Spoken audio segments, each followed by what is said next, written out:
Episode 322 na tayo ng Abot Kami na Pangarap mga kapuso. Mapapanood natin dito sa eksenang ito ay nagiinuman si na RJ saka si Dr. Ray. At napag-alaman na nga ni Doc RJ na yung totoong ugali nga ni Moira ay nag-iiba na nga talaga. Diba? Paano nga naman daw sila nakatagal kung gano'n yung pag-uugali ni Moira? Ngayon, natutukoy niya na, natutuklasan na niya na yung mga binabato at binibintang sa kanya ni Moira noon kay Lynette mali pala, kasi napakabuti talaga nito ni Lynette. At ito yung sinang-ayunan ni Doc Ray. Tama ang sinabi mo. Ngayon tinanong ni RJ, may tatanong ako sa iyo pare, bakit ba hindi natuloy ang annulment namin ni Moira? Sabi naman ni Doc Ray, kinakailangan talagang bumalik ang mga alaala mo RJ para masagot mo na mga katanungan mo. Hindi ko na kasi alam ang nangyari. Samantala, sinabi nga ni Doc Lindo na hindi daw niya alam kung nasasaan itong si Doc RJ, kasi umalis na raw ito kanina pa. Sabi naman ni Moira, wala ka naman palang pinatpat eh. Ngayon, nung pag-alis ni Moira, sabi ni Lindon, sabi niya, ngunit kanina nakita ko magkasama sila ni na Ma'am Lynette at masaya si Ma'am Lynette sa pag-turn down niya kay Doc Carlos. Na bad trip si Moira. Kaya nagpalakpakan yung mga nurse sa si Regan kasi wala naman talagang binatbat si Moira pala kay Lindon. Si Lindon lang pala ang katapat niya at pikon na pikon nito. Namangha sila. Nakakatuwa nga itong eksena to kanina eh. Samantala, ito nga sabi nga ni Doc Ray, hindi ko na kasi maalala pa kung ano yung nangyari dati. Basta ang alam ko, hindi na kayo okay ni Moira. Ikaw lang din makakasagot yan. Sabi naman ni Nurse Evan. Si Nurse Evan kasi masyado talaga marites to eh. Tungkol nga naman daw sa kay Annalyn, di ba? Mas maganda naman daw na magkatuloy na nga naman sila ni Doc Carlos. Sabi naman ni Nurse Karen, mas okay naman sa akin na hindi naman ituloy yun ni Tita Lynette kasi mali mo, baka hindi pa niya talaga tuloy yung kilala ng lubos si Doc Carlos. Baka ito yung pagkakataon para manumbalik yung feelings niya kay Doc RJ, diba?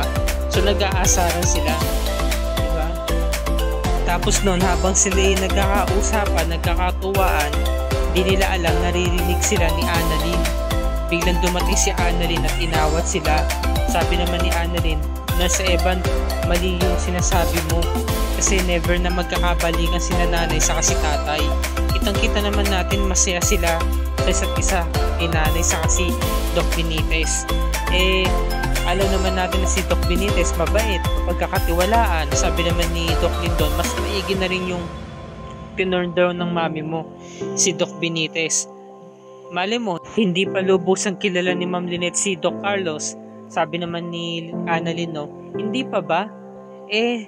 Kilala na naman nila ang isa't isa. Sabi naman ni Doc Lindon, baka mali mo meron pa siyang mga bagay na hindi pa niya natutuklasan. So nawiwerdohan si Annalyn. Samantala, ito naman si Doc Benitez, tinatanggal na yung mga pictures ni Lynette at talagang nasaktan siya sa mga nangyari. Kinumport siya ng anak niya. Sabi naman ni Harry, hindi pa naman natin alam ang reason ni Tita Lynette kung bakit niya nagawa. Huwag naman sanang sumama ang loob niyo sa kanya. Huwag naman sana kayo magtampo at mag-isip ng kung ano-ano. Basta dad, nandito lang ako sa'yo. Lagi lang kitang tutulungan at susuportahan. Sabi naman ni Doc Benitez, pasensya ka na anak, nadamay pa yung exhibit mo sa ginawa ko. Naistorbo pa kita. Wala yun dad, ikaw pa. So ito namang si RJ, nakauwi na siya ng bahay at nakita siya agad ni Moira, kaya nilapitan siya nito. Sabi, Robert, mabuti naman at bumalik ka na sa bahay. Talagang nagstay ka talaga dun, pumunta ka talaga na exhibit. Sabi naman ni RJ, pinuntahan ko lang si Annalyn para makita yung mga pictures niya. Si Annalyn ba talaga pinunta mo o si Lynette? Alam mo, talagang nakukutuban ko talaga na masaya kasi nangyari dahil tinurn down ni Lynette yung proposal sa kanya ni Carlos. Sabihin mo totoo. Sabi naman ni RJ, alam mo, Moira, mabuti nga umuwi pa ako sa iyo yung dahilan na mahal kita, na nire-respeto kita dahil nagkaanak tayo. Kaya natural pipilitin kitang mahalin. Pero sa pinapakita mong yan, para akong bilanggo, ginagawa mong kulungan tong bahay na to. Walang mangyayari kung puro tayo ganito. So umalis na nga si RJ, talaga nagsawa na. Kasing ingay kasi ni Moira Lagi na lamang galit, lagi na lamang kuda ng kuda. Samantala nagkita sina Doktora Denise saka si Michael. At sabi nga ni Michael, napag-alaman niya na nanggaling pala si Doktora Denise kay Lynette at wala nga daw itong kibo, may problema. Ba't naman? Anong problema ni Lynette? So, hindi mo ba nababalitaan? Nag-propose kagabi si Doc Benitez kay Ma'am Lynette at nireject siya nito. So, sabi naman ni Michael, ganun ba? So, naulit lang yung nangyari, di ba? Yung binawi nga ni Lynette yung oo niya, yung idol niya kay Michael noon, di ba? Nung nag-propose si Michael kay Lynette, di ba? So, ayun nga, ang ginawa ni Michael, pinuntahan si Carlos at kinamusta ko nung palagayan nito. At direktang sinabi niya na mauulit lang daw ang nangyari. Alam mo ba, Doc Carlos, nag-propose din ako kay Lynette noon, ngunit binawi niya yung idol niya. Kaya lang naman ito nangyayari dahil kay Doc RJ. Siya ang tinik sa buhay natin eh. Kaya concern lang ako sa'yo, Doc Carlos. Sabi naman ni Doc Carlos, labas na rito si RJ. Wala naman siya kinalaman sa relasyon namin ni Lynette. Sabi naman ni Lynette, nahuli silang dalawa. Nagkakamali ka ng sinasabi mo, Michael. Hindi mo kasi naiintindihan ng sitwasyon. Alam mo, ginawa ko to dahil kagustuhan ko. Gusto ko lang talaga makilala ng lubos pa si Carlos. Kaya labas na rito si RJ. O di ba please lang Michael, umalis ka na. At wag mo na tong sabihin pa. Wag mo na tong uulitin pa. Talagang si Michael no nagiging kontrabida. Hanggang ngayon bitter pa rin siya kay Lynette. So ibig sabihin, hindi pa rin talaga nawawala yung feelings niya kay Lynette magpasa hanggang ngayon. At ito naman, humingi ng sorry si Lynette. Ito na yung pagkakataon niya para masabi to kay Carlos. Sakto naman si Doc Lindo nagmarites. Talagang CCTV na Eastridge biglang sumusulpot. Sabi niya, Carlos, gusto ko lang talagang makilala yung taong pipiliin ko na makasama habang buhay. Pasensya ka na, alam ko na pahiya kita. Hindi lang talaga ako handa, nabigla lang talaga ako. Oo, tama yung sinabi ni Michael na nag-propose sa akin dati. At nag-oo naman ako. Ngunit makalipas ang ilang araw, binawi ko rin oo ko kasi hindi ako handa. Ayoko lang mangyari to kasi alam mo naman niloko na ako ni RJ, diba? Ayoko masaktan. Sinabi naman niya, pinaliwanag niya. Ngayon, kinompronta ni Doc Lindon tong si Doc Carlos. At sabi nga niya, so, tuluyan mo talagang lolokohin si Ma'am Lynette habang buhay kasi ito yung intention mo. Sabi naman ni Doc Carlos, para sa ikabubuti ng pamilya ko, oo, gagawin ko. Alahanin mo Carlos, maraming buhay ang masisira. Anak ko si Zoe. Magagalit sa akin si Zoe ang anak ko. Si Harry. Maging si Lynette, lalo na si Lynette, may sira ang relasyon namin. Sina Moira, pati si RJ, lahat sila magagalit sa akin. Kaya kung kinakailangan kong itago to, itatago ko. Hindi ko ito ipagsasabi. Kaya please lang, Doc Lindon, wag ka na makialam sa problema ko. Problema ko na to, problema na namin to. Labas ka na dito. At bakit hindi? Si Annalyn, concern ako sa kanya. Nabuhay siya sa mundo ng kinagisnan niyang pamilya na akala niya yun na lang. Nabubuhay siya sa puro kasinungalingan. Di makasarili ka pala eh. Sinabi niya, nagalit talaga siya kay Carlos, no? So habang buhay mo talaga itong gagawin. Samantala nagkausap si Giselle sa si Lynette. Sabi naman ni Giselle, dapat talaga binaban na yung mga ganyang public na nagpo-propose eh. Kasi ang nangyayari, napapahiya yung lalaki. Lynette, kaya ko lang naman to sinasabi sa'yo, hindi para makonsensya ka, para maunawaan mo rin yung sitwasyon. Sabi naman ni Lynette, naunawaan ko naman po kay Ma'am Giselle. Saka humingi na naman po ako ng tawad kay Doc Carlos. Sinabi ko rin po sa kanya na hindi pa ako handa sa mga nangyari kasi nabigla rin ako bilang isang babae. Sa akin po, gusto ko pa po talaga siya makilala ng lubusan. Sabi naman ni Giselle, talaga ba? Sa tagal nyo na magkarelasyon, hindi mo pa talaga kilala si Doc Carlos. Kasi po, kapag sa tuwing magkasama kami, meron ako nararamdaman na talaga nakakaiba, na para bang meron pa siyang bagay na hindi sa akin sinasabi. Sabi naman ni Giselle, sinang ayunan niya si Lynette, sabi niya, alam mo, nararamdaman ko rin yan. Talaga bang parang naiilang ako sa kanya, parang ang bigat ng pakaramdam ko kapag kausap or kasama ko siya. So, sa madaling salita, hindi lang pala si Giselle ang nakakaramdam nun, pati rin si Lynette. Di ba nga, kapag magkasama sina Doc Carlos saka si Zoe, ibang-iba yung titig nila kay Doc Carlos, di ba? iba yung pakiramdam nila. Samantala itong si Doc Lindon, sinabi niya na kay Doc Carlos na sasabihin niya na ang katotohanan kay Annalyn. Ngayon, pinigilan siya ni Doc Carlos at sabi niya, hinamon niya to. O sige, ganito na lang. Ako ang magsasabi o ikaw ang magsasabi. So napagdesisyon na ni Doc Carlos, sabi niya, bigyan mo pa ako ng konting panahon. Ako na magsasabi.